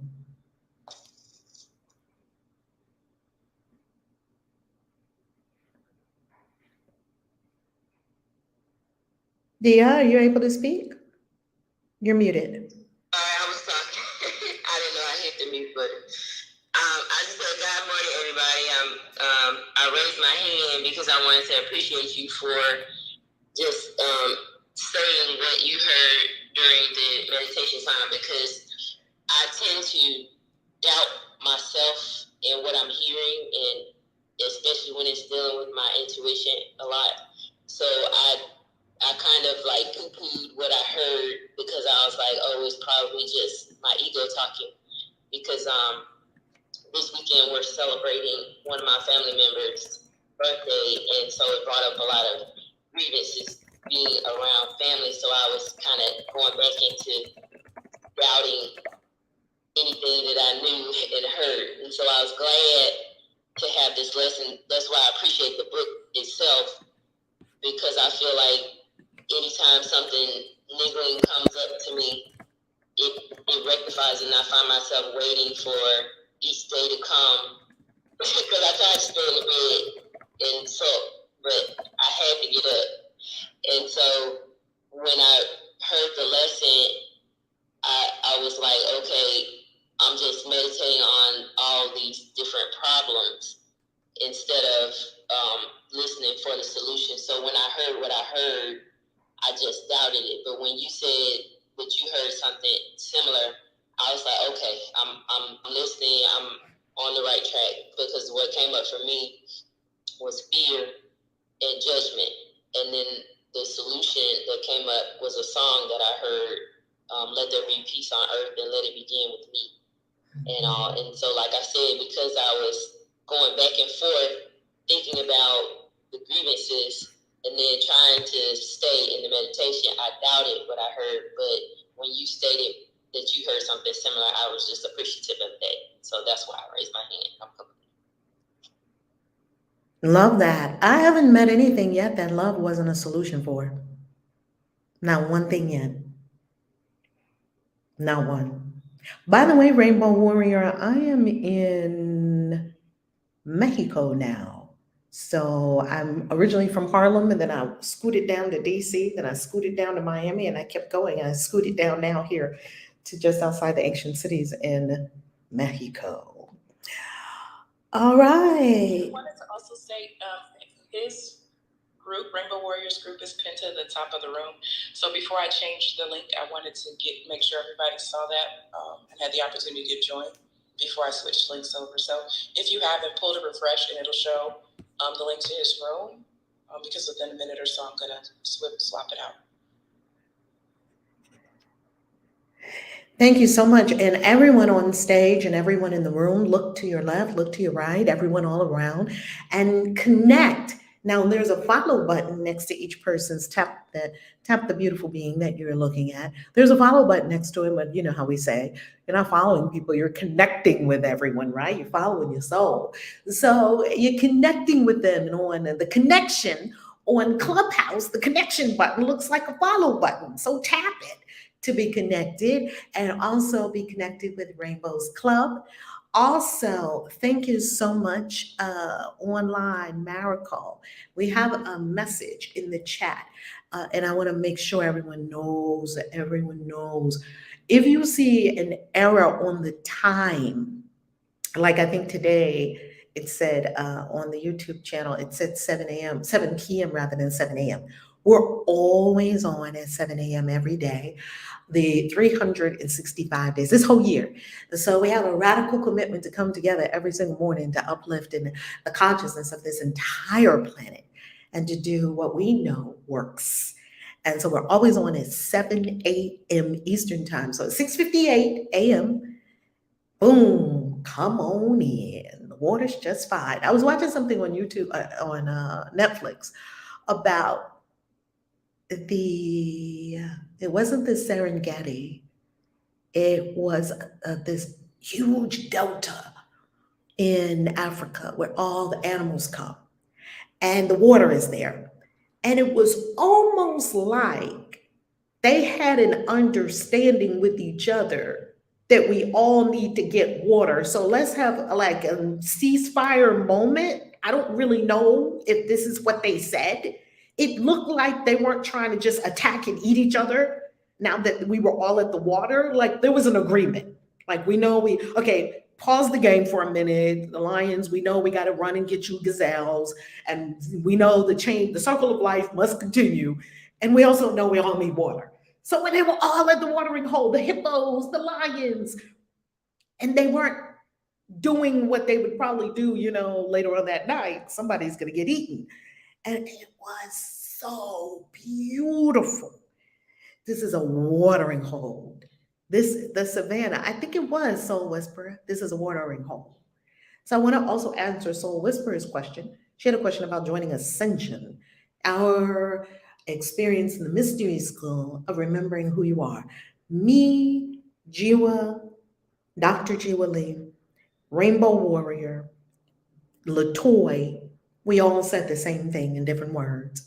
Freeing yourself of the lower conscious mind and soaring with your soul. We all do the same thing in different ways. We all do the same thing in different ways. I want to require love. That's all. Anything anyone wants to share before we wrap up? Ascension is open all the time, so you can hop in Ascension anytime. Someone asked that in the chat on YouTube. Any other questions, comments before we start? I sent you a message on Discord concerning Ascension, as when you have a second. I'm so glad you told me that, because normally I don't do private messages, because people message me from a lot of different places. And of course, it's not possible to go around and see all the different places where the private message, yet you can send an email. If you send an email to the email from Ascension email, you can send an email or you can text. Okay? Yes, ma'am. Okay, good. Beautiful, beautiful. Anyone else? What's the good word? Dr. Jiwa, what's the good word you want to leave us with? Then we go to Rainbow Warrior. What's the good word you want to leave us with? Dr. Jiwa, what's the good word you want to leave us with today before we go to our galactic signature? Well, I just say, just remember that everything is about your will to will of God. Everything is about your will to will of God. And once you decide to will with God, your problems or your perceived problems are no longer present, because you can't be God and a victim at the same time.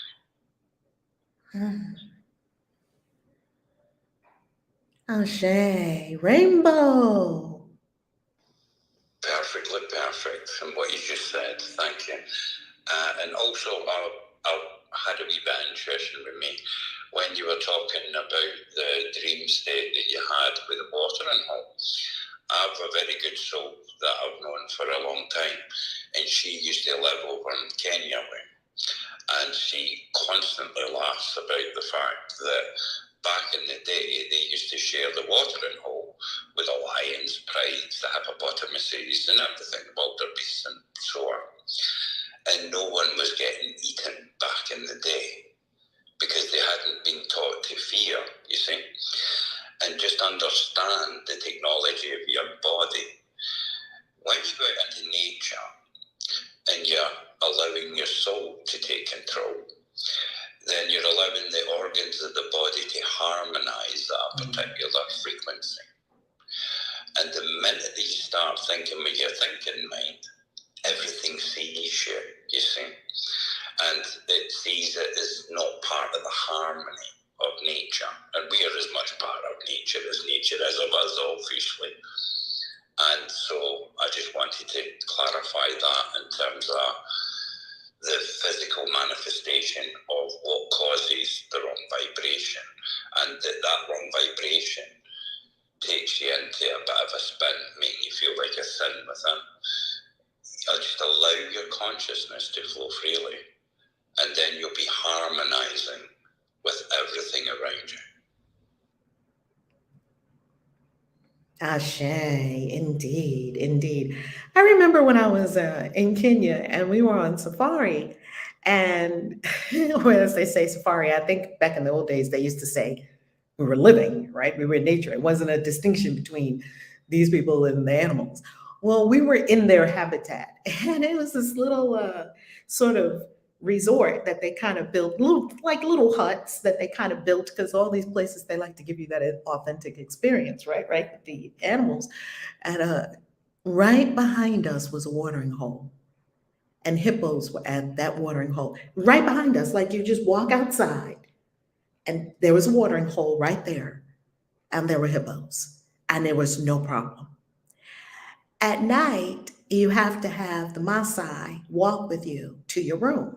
So they had like a main house where you go and you eat the food, all this delicious Kenyan food. Oh my goodness, delicious, delicious. And then when you walk back to your room, if it's night, if it's day, you just walk back and forth, breakfast, things like that. Get on the little golf carts and they take you around, or get on the little bus and they take you into the wild and see the lion pride early in the morning, sleeping under a tree and all of that. So amazing.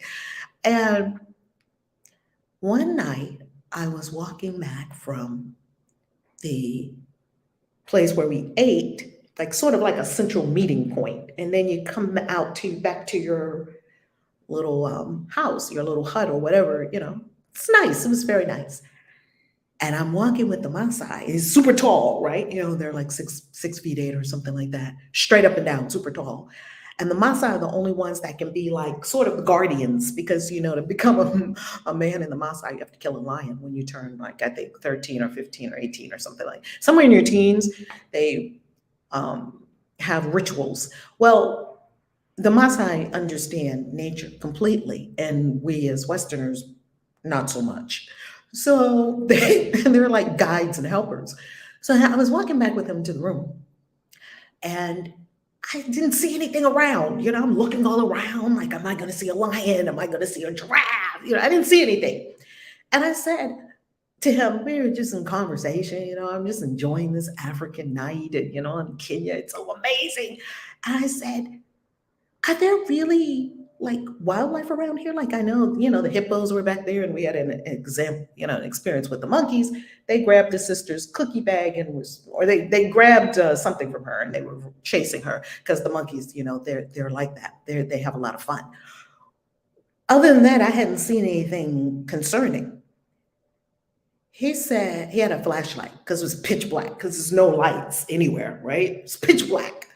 I had a flashlight. He was showing, walking the path back, and he knows the path and whatnot. He's not afraid. He's not afraid at all. Me, I'm kind of looking around, like I'm kind of half not afraid, but if I see something, I'm probably going to jump on this man's shoulders, right? So at least I'd be high off the ground, if I jump on his shoulders. So I said, is there really anything around here? Like, haven't seen anything yet. It was like the first or second night I got there. He said, oh yeah. And he takes the flashlight and he shined it over, like, to the left, like off the pathway that we were on. And it was where it was like a whole bunch of bushes and trees and all of that. And he said, oh yeah. And he shined it, and all I could see was eyes. I was like, all I could see. I never forgot that moment. I was like, oh my God, get me inside quickly, quickly. I was like, hey, seems pretty calm around here. Oh man, all those eyes that I saw behind those bushes and just in the wild, I did not ask, because the reflective light, you could only see eyes. I did not ask what they were, where they came from, or where they were going. I got in that room so fast. It was 4 of us in a room, because it was like 19 of us traveling on this missions trip to Kenya.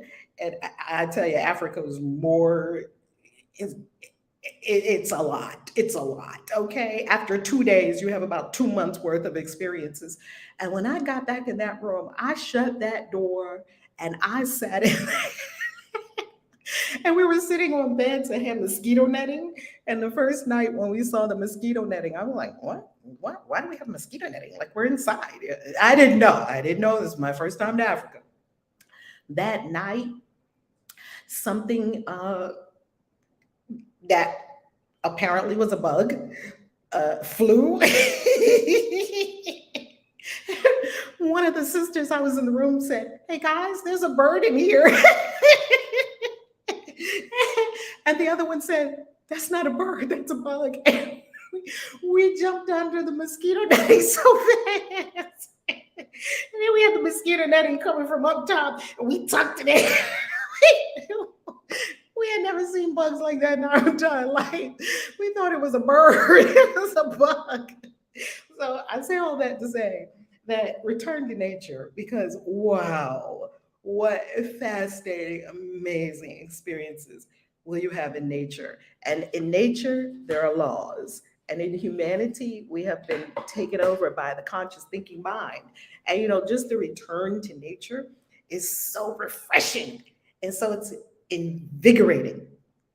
I'll leave you with the last part that happened that night before we left Masai Mara, and to entice you to come with us to Zanzibar later on this year when we go to Tanzania, as they call it, right?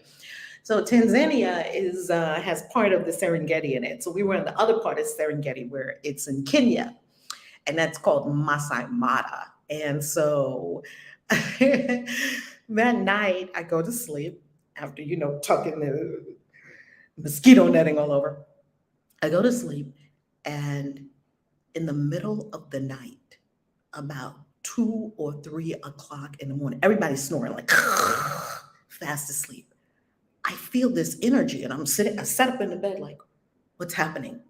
Literally, I started hearing hooves, just like, because we're in the middle of everything, right? My heart started racing so fast. I was like, now I'm inside a building. Obviously, they're not going to bring you here and have you in the middle of a stampede of wildebeest or something, right? I was so afraid. You see how fear takes us out the thinking mind. Now, I'm afraid, and yet I'm also from New York, so I kind of want to see what's going on. And in New York, we're used to a lot of strange things. Well, I came out from under my mosquito netting, and I tipped to the door, because the door had this little like window thing on it where you could see outside, but it also had like a little closure, like you could open and close it and see outside. And on the other side was a window, but on the side where the window was, it was calm and peaceful. There was nothing going on. It was the watering hole out back with the hippos, but something was happening at the front door, and I was so terrified. And at the same time, I had to see what was going on. I tipped over to the door like, oh my God, what is this? I'm just hearing, and now it gets louder, like hooves. All I could hear was hooves. I'm like, these are hooves running, like just running. And I get over and I look out and I see all manner of movement. Yeah, it's so pitch black. I can't make out what's going on. I don't know what's going on. I went back to my bed and I sat in that bed. I don't even know if I slept that night.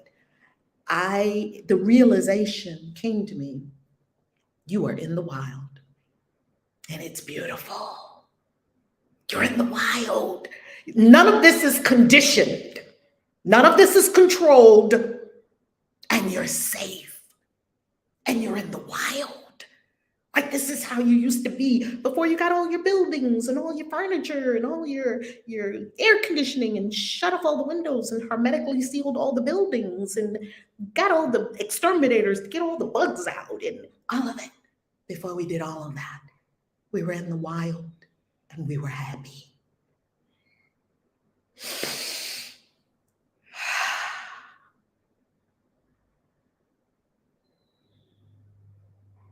I'm complete. I wasn't sure if you were selling us on Africa or telling me not to go to Africa, so I'm glad you ended it like that. You were talking about my own soul excursion. I'm like, whose bird was the bird was a mosquito. Oh my goodness. Dr. Jiwa, I'm so happy that you're coming with us to Dubai. I need some best sessions. I need to get some things figured out. Oh, cool. All right, happy to help. Happy to assist. How about that? Galactic Signature. Good morning, I'm here and I have it. Good morning. How you loving? What a delicious conversation. Okay, today we are in Kin 201, Red Rhythmic Dragon. I organize in order to nurture, balancing being. I feel the input of birth. With the rhythmic tone of equality, I am guided by my own power double. I organize in order to nurture, balancing being. I feel the input of birth. With the rhythmic tone of equality, I am guided by my own power double. I organize in order to nurture, balancing being. I feel the input of birth. With the rhythmic tone of equality, I am guided by my own power double. Red Rhythmic Dragon. Yay! Today's the day to start shit. I love that we have the Blood Clan, the Red Clan, the Blood Clan on the spring equinox. Rainbow Warrior, is it spring equinox where you are or fall equinox? Yes, it's a global occurrence. So we're enjoying it today, and it's a very beautiful day. Well, much love to you in the Fae over there. Much love to you in the Fae. And everyone in the room, we love you. Send some love. Wait. 7 p.m. tonight.